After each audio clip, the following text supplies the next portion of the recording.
Bienvenue sur la vidéo de la nouvelle lune du 2 mars 2022 qui a lieu pour la France à 18h35. Alors déjà, merci à tous ceux qui me suivent, les commentaires, les likes. N'hésitez pas, pour les nouveaux, n'hésitez pas à vous abonner pour pas manquer la prochaine vidéo qui sera la pleine lune dans 15 jours. Et sur ce, on va commencer. Alors j'ai beaucoup hésité à faire cette vidéo parce que bon voilà, avec tout ce qui se passe, c'est assez compliqué de, euh, d'analyser les énergies. Alors c'est toujours pareil, on peut le voir côté positif, côté négatif. Il y a toujours des tensions dans un thème, il y a toujours dans le monde des gens pour qui le destin va être positif, d'autres pour qui il va être négatif. Donc bien sûr, voilà, ici c'est les énergies du thème astral du jour, en fait, de la nouvelle lune, donc qui nécessairement va jouer sur l'ensemble des êtres humains de la planète. Bien sûr, après, en fonction de votre thème, eh ben, vous allez avoir différents événements qui vont se créer par rapport à tout ça. Au niveau des nations, on peut aussi voir pas mal de choses. Voilà, hein, ici notamment, on en parle depuis vraiment beaucoup de temps. Uranus en taureau qui représente le progrès et Saturne en verso qui représente la tradition. Donc il était en aspect de tension. On va d'ailleurs commencer par ça. Euh, Allez, c'est parti. Donc on avait cet aspect de tension hein, qu'on a toujours ici entre Uranus et Saturne. On va commencer par ça. Donc ici, bon, c'est des points que sont l'ascendant et le milieu du ciel. Donc bien sûr, on pourrait le voir, hein, on pourrait l'utiliser, puisque surtout qu'on est dans le secteur du descendant qui représente l'étranger, autrui. Le milieu du ciel, ben, c'est ce qui est au-dessus de nos têtes et notre ascendant euh, du pays, quoi. Donc on voit ben, que la nouvelle lune, les 15 prochains jours vont être avec cette énergie de triangle entre l'ascendant, le milieu du ciel et le descendant, avec une conjonction donc, de planètes, un amas de planètes qui sont donc Soleil, Lune, mais bien sûr c'est une nouvelle lune, donc nouvelle lune ça veut dire que dans le ciel on ne voit pas la lune parce qu'elle est tout proche du Soleil, donc automatiquement elle est cachée. Au moment où le Soleil descend en dessous de l'horizon, comme c'est le cas justement ici. Alors c'est rigolo, puisque on a justement le soleil qui vient de dépasser l'horizon et de descendre, et à ce moment-là même, qui descend dans la nuit, c'est à ce moment-là même que se forme cette nouvelle lune. Donc elle est assez symbolique pour la France. Est-ce qu'on rentre dans la nuit pour 15 jours? J'espère pas en tout cas, on va bien voir. Jupiter, ben, vous savez qui ça représente, hein. Il a appelé apparemment une cellule, sa cellule de travail Jupiter, hein, monsieur. Donc voilà, toujours pareil. Donc moi, ce qui me fait un peu peur dans tout ça, c'est que ce monsieur a la ligne ouverte avec Poutine, le dictateur. Donc toujours pareil, après avoir un petit peu l'information, les intox, etc. Moi, je prends pas parti. En tout cas, voilà, Jupiter ici Jupiter, voilà, il va falloir qu'il fasse attention dans ses prises de position, ses prises de parole, hein, qu'il ne parle pas comme au petit jeune du coin avec un dictateur, parce que ça pourrait se finir pas de la bonne des manières. Et on sait très bien qu'il n'arrive jamais trop à retenir ses propos quand il y a un sujet qui le touche. En bon jupitérien qu'il se pense. En tout cas, voilà. On va bien voir, hein. En tout cas, pour commencer, on va commencer par parler de ça.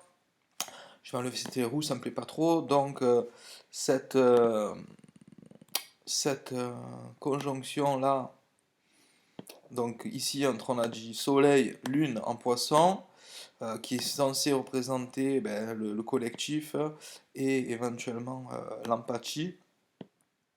L'empathie, mais aussi, comment dire, le, l'amour collectif. Donc voilà, on a ces quatre planètes ici, là, très important ce qui se passe euh, avec Jupiter qui est donc l'évolution positive et Neptune un rêve collectif. Et donc ici, ben, la nouvelle lune va nous demander de créer un cycle de 15 jours euh, qui va être dans l'évolution positive, collective. S'il n'y avait pas tous les événements qu'on voit au niveau mondial, on pourrait se dire, bon, mais c'est superbe thème, hein, sauf que, ben, on l'a vu, ce qui joue le plus, ça va être ici, ces tensions entre Saturne, l'ancien monde représenté par Mister Poutine, et Uranus, le nouveau monde représenté par l'Europe et les États-Unis. Surtout que Uranus représente vraiment les États-Unis et Saturne vraiment représente les Soviétiques. Donc on a vu qu'ici, ben, qu'est-ce qui est venu réactiver ce carré qu'on a depuis un moment. Alors déjà, je vais vous le remettre. Attendez, hop, ouais, voilà. Je vous le remets le carré. On l'a ici, vous voyez, entre Uranus et Saturne, et on a donc Mercure, planète qui représente le mouvement, la communication, qui vient réactiver. Donc ça veut dire quoi? Ça veut dire que Mercure, la parole peut réactiver le conflit. Euh, voilà. Donc attention, en ce fameux jour du 2 mars, là, euh, de pas mettre un mot au-dessus des autres. Parce que là, pour moi, on arrive vraiment sur un moment très, très, très, très, très important à cette nouvelle lune. Euh, vous allez voir pourquoi, d'ailleurs. On va en parler juste après. Et on a deux triples conjonctions qui sont très importantes. La première, on la voit ici, donc Jupiter, Lune et Soleil. Et l'autre, elle est ici, on va en parler juste après. Donc je vous disais, Mercure, qui est souvent un détonateur, excusez-moi du terme, un déclencheur d'événements, ben, comme par hasard, qu'est-ce qui vient? Il vient se mettre en conjonction de Saturne pour réenclencher ce carré Saturne-Uranus. Donc l'opposition, en tout cas le conflit entre les positions traditionnelles et les positions nouvelles. Voilà. Ensuite, donc on a vu ici que on pouvait avoir quand même des énergies positives ici qui pouvaient être représentées à l'intérieur du poisson. Donc le poisson souvent a une énergie plutôt mal organisée, plutôt floue. Et on voit ici que ben, cette nouvelle lune va nous donner va nous donner du flou et on va pas trop savoir vers quoi on avance. Donc voilà. Ici, Mercure et Saturne sont dans le signe de la société. Voilà, donc c'est une communication progressiste, c'est une communication qui va vers l'avant-garde, vers le progrès. Donc espérons on va pouvoir avancer vers quelque chose de positif. Mais vous allez voir justement avec le prochain cas qui est ici, qui est donc cette conjonction-là en fin Capricorne, ben, c'est ce que je vous disais la dernière vidéo. Si vous ne l'avez pas écouté, je vous mets à la fin le lien pour pouvoir cliquer et revenir sur cette vidéo d'il y a 15 jours quand on était en pleine lune. Je vous disais qu'on avait un beau thème pour l'ensemble, que tout était optimiste, mais on avait quand même ce retour. Ce retour de quoi? Ce retour de Mars qui, lors du Covid, il y a 2 ans, pile exactement, était en conjonction avec Pluton comme il est ici en fait. Et je vous disais dans la précédente vidéo, si vous ne l'avez pas écouté, retournez-y, que on allait se retrouver confronté, en tout cas, à ce qu'on n'avait pas réussi à faire avancer pendant ces 2 ans. Donc moi j'avais mis ça sur le compte de la crise sanitaire, mais bon, vous avez bien vu, la crise sanitaire était mondialisée, donc ben voilà, finalement ça nous touche tous. Ben là, ça va être un petit peu pareil. Pourquoi? Parce que donc Mars, le dieu de la guerre, Vénus, qui est censé normalement être le dieu de l'amour, la déesse pardon, de l'amour dans notre civilisation, sont en conjonction à Pluton, le maître des profondeurs, maître euh, de la transformation intérieure et profonde. Ici, dans le signe du Capricorne, je vous en parle depuis pas mal de vidéos, on est dans les institutions, on est euh, on est dans la société, on est dans euh, la structure de la société au niveau politique notamment. En fait, d'ailleurs, donc Pluton avait été découvert il y a à peu près 90 ans en Cancer. Le jour où on a découvert Pluton, on l'a découvert dans le signe du Cancer, qui représente qui représente, pardon, la démocratie. Et vous voyez que donc Pluton, depuis 90 ans, a fait le tour du zodiaque pour se retrouver maintenant à l'opposé dans le signe qui va représenter plutôt le pouvoir politique, donc on pourrait dire les autoritaires et les dictateurs. Oui, et donc finalement, l'avancée de Pluton, toutes les énergies qu'il a accumulées, aujourd'hui ce cycle avec Saturne, avec Mars, euh, nous, nous présente les événements que nous vivons actuellement au niveau mondial. Je vous disais donc on va voir comment ça avance. Espérons qu'on soit avancé sur quelque chose de positif. Ben, finalement, vous voyez que c'est pas le cas. Donc on a encore pareil, je pense. On repart sur un cycle de 2 ans sur lequel Mars ici va faire le tour du zodiaque en 2 ans, revenir au même endroit, se remettre en conjonction avec Pluton, mais qui cette fois-ci sera passé dans le signe du Verseau. Et à ce moment-là, on aura avancé, espérons, au niveau sociétal.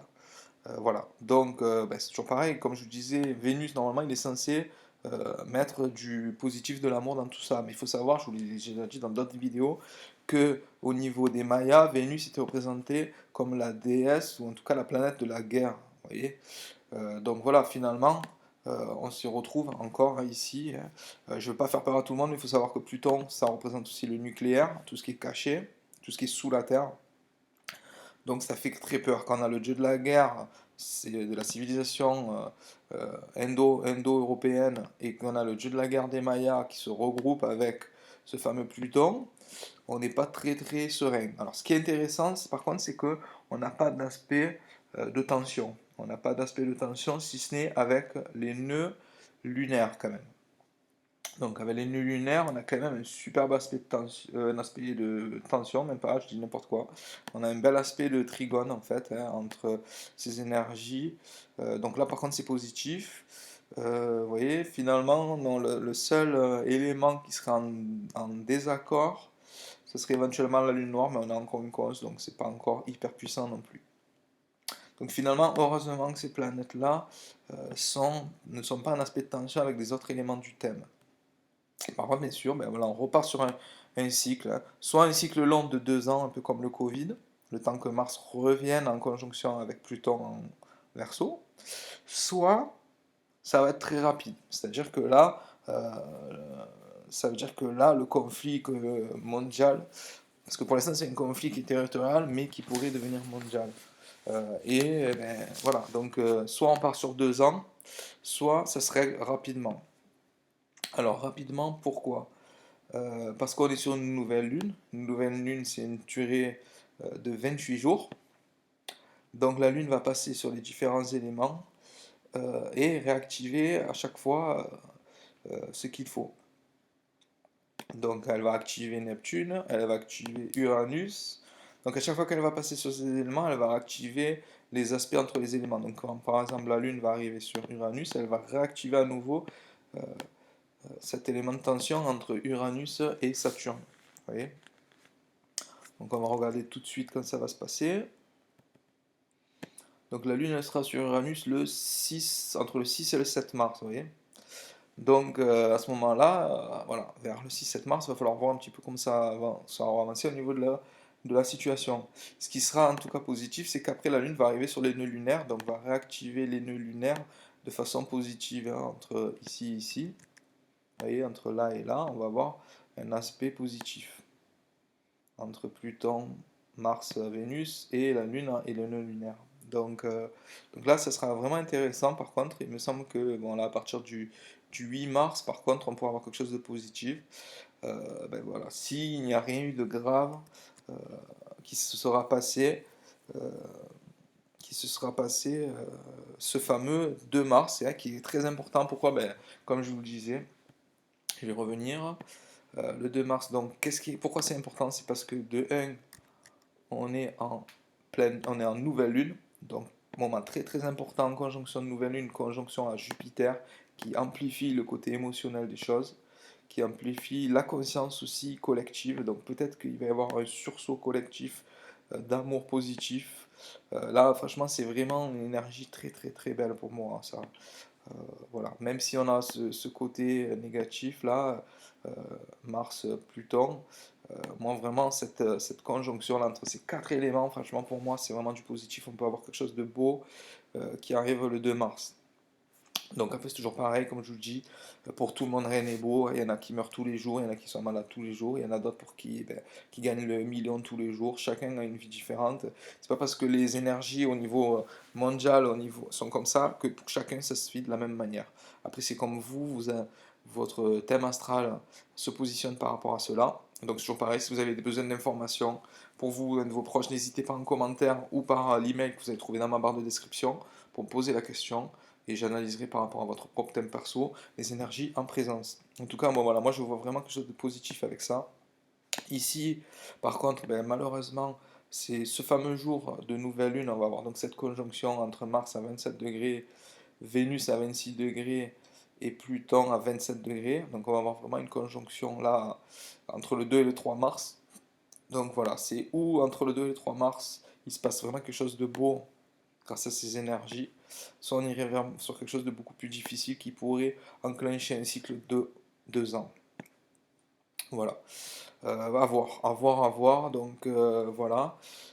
Ici, ben, au niveau des énergies positives, ça sera principalement euh, pour.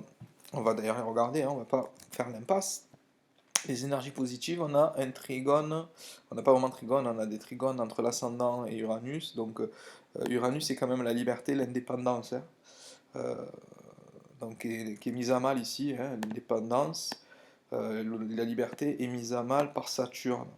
Et Mercure, Mercure, je vous ai dit, c'est la communication, mais c'est aussi les déplacements, les petits déplacements. Donc on voit que dans cette guerre, il y a des petits déplacements euh, qui s'effectuent. Donc ben là, les déplacements sont en faveur euh, de Saturne, donc généralement pas de la liberté, vous voyez. Là, les petits déplacements, donc ça veut dire que pour sauvegarder la liberté, il va falloir ou ne pas se déplacer, ou ne pas communiquer, ou faire en tout cas attention à sa communication. En tout cas. Faire attention à sa communication pour ne pas exacerber la tension. Vous voyez. Donc attention aux communications entre les différents pays et entre le fameux Macron, j'espère qu'il va arriver à tenir sa langue celui-là, parce que là il ne parle pas à un petit jeune qui n'a pas de travail et qui cherche du boulot là. Donc espérons qu'il tienne sa langue et que voilà, ce sursaut collectif d'amour généralisé ici en poisson puisse faire en sorte qu'on avance vers quelque chose de mieux, puisqu'un conflit, généralement à la base, un conflit ça te permet d'avancer vers quelque chose de plus constructif derrière. Maintenant, un conflit, ça n'a pas besoin d'aller jusqu'à des morts, tuer des gens. C'est pour ça que moi, je suis quelqu'un qui suis pacifiste. S'il y a un conflit, c'est pas avec les armes qu'on les règle, parce que ça en crée toujours d'autres. Ben, la preuve, hein, si la Russie a perdu ce territoire par les armes, il veut le reprendre par les armes. En tout cas, bon, il y a une guerre d'ego, il y a une guerre euh, sur le terrain avec des gens qui meurent. Malheureusement, on va rester positif avec cette énergie jolie là en poisson. Et je vous disais, on a ben, l'aspect ici entre la planète de la liberté Uranus et notre ascendant là, de la France à ce moment-là, de nouvelle lune. Donc on part sur 28 jours positifs par rapport à ça.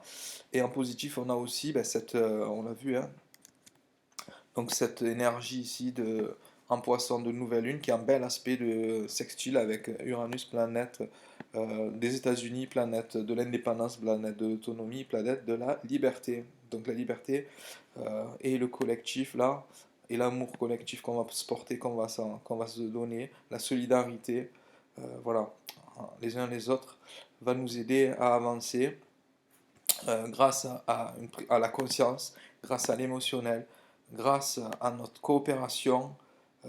Je ne parle pas de coopération guerrière, mais de coopération émotionnelle et de conscience. Va nous faire avancer. On a aussi quand même, vous voyez, un bel aspect quand même entre cette conjonction avec Neptune. Neptune, planète du collectif, planète des rêves, planète de l'espoir voilà, et de tout ça. Donc on a vraiment des belles énergies. Donc malgré le fait qu'il se passe cela, Je pense que, j'espère en tout cas, qu'on va avancer vers quelque chose de positif pour la planète entière. Voilà, voilà. Je vous remercie si vous avez réussi à suivre la vidéo jusqu'à maintenant. N'hésitez pas à mettre un pouce, un commentaire, vous abonner pour pas manquer la prochaine vidéo, qui devrait s'afficher justement sur la vidéo dans un petit carré à côté. Pour revenir sur ce que je disais sur la dernière pleine lune, où je vous parlais justement du cycle de Mars, qui repart du coup sur un nouveau cycle de 2 ans. Et voilà, et on se revoit nous, si tout va bien pour tout le monde, dans 15 jours, avec la pleine lune qui aura lieu en signe de... alors d'ailleurs, j'ai même pas vu, elle aura lieu en signe de Vierge. Et c'est ça, ouais, ça aura lieu en Vierge, logiquement. À la toute fin de la Vierge, donc logiquement, on est sur quelque chose de bon. Je l'espère, je l'espère. Voilà, allez, sur ce, je vous souhaite courage, espoir et bien-être au maximum de ce que vous pouvez en ces temps un petit peu chauds. Voilà, voilà, à bientôt, bonne fin de journée, bonne nouvelle lune et à très bientôt. Au revoir, merci.